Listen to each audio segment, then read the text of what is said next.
नमस्कार दोस्तों, हाल ही में 13 जनवरी को शुभ आरंभ हुए इस अमृत महाकुंभ की व्यवस्था देखकर आप भी हैरान हो जाएंगे।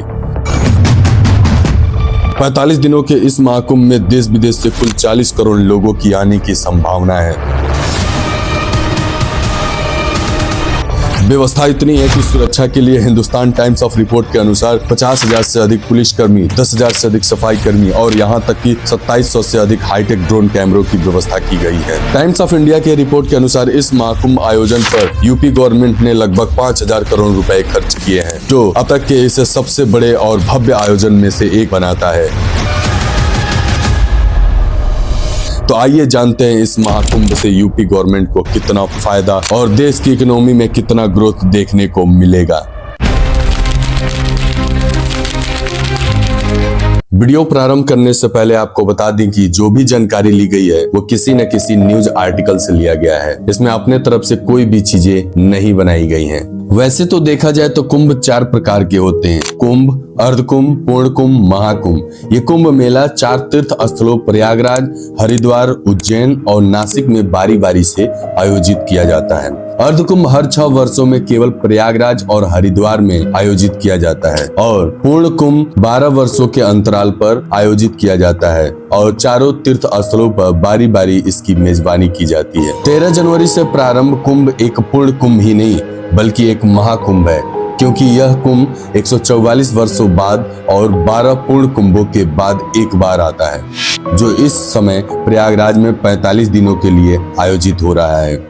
टाइम्स ऑफ इंडिया के रिपोर्ट के अनुसार यह महाकुंभ 2019 की तुलना में एरिया में यदि बात करें तो 3200 हेक्टेयर से बढ़कर 4000 हेक्टेयर लगभग 15,840 बीघा में फैला हुआ है। जहां 2019 में 25 करोड़ लोगों की आने की संभावना थी, तो अब की बार यह आंकड़ा 40 करोड़ लोगों की आने की संभावना है। जब तक इस महाकुंभ की अवधि रहेगा तब तक के लिए इसे जिला घोषित कर दिया गया है। इतने बड़े इवेंट को मैनेज करने की बात करें तो 56 पुलिस स्टेशन, 133 पुलिस चौकी और यहाँ तक कि 50,000 से अधिक पुलिसकर्मी सुरक्षा के लिए तैनात किए गए हैं। इस भव्य महाकुंभ को टेंट सिटी बना दिया गया है, जिसमें 1,60,000 टेंट लगाए गए हैं। नदियों के ऊपर लगभग 30 पैंटून ब्रिज, 400 किलोमीटर की टेम्पररी रोड, 1250 किलोमीटर की पाइपलाइन जल निगम द्वारा बनाए गए हैं। इसके लिए 1.5 लाख टॉयलेट्स, 200 से अधिक वाटर एटीएम और 85 वाटर बाथ बनाए गए हैं। और यहाँ तक कि हिंदुस्तान टाइम्स ऑफ रिपोर्ट के अनुसार इस कुंभ की भव्यता बढ़ाने के लिए 11 लाख स्क्वायर फीट में वॉल पेंटिंग तैयार किया गया है, जो सनातन की संस्कृति को जोड़ता है। और यहाँ तक कि वहाँ की साफ सफाई का ध्यान रखने के लिए 24/7 10,000 से अधिक सफाई कर्मी लगाए गए हैं। 2019 की तुलना में स्ट्रीट लाइट 67,000 लगाए गए हैं और इसकी आपूर्ति के लिए ट्रांसफार्मर और सब स्टेशन तक बढ़ाया गया है। इससे पूरे टेंट सिटी जगमगा उठेगा और यहाँ तक कि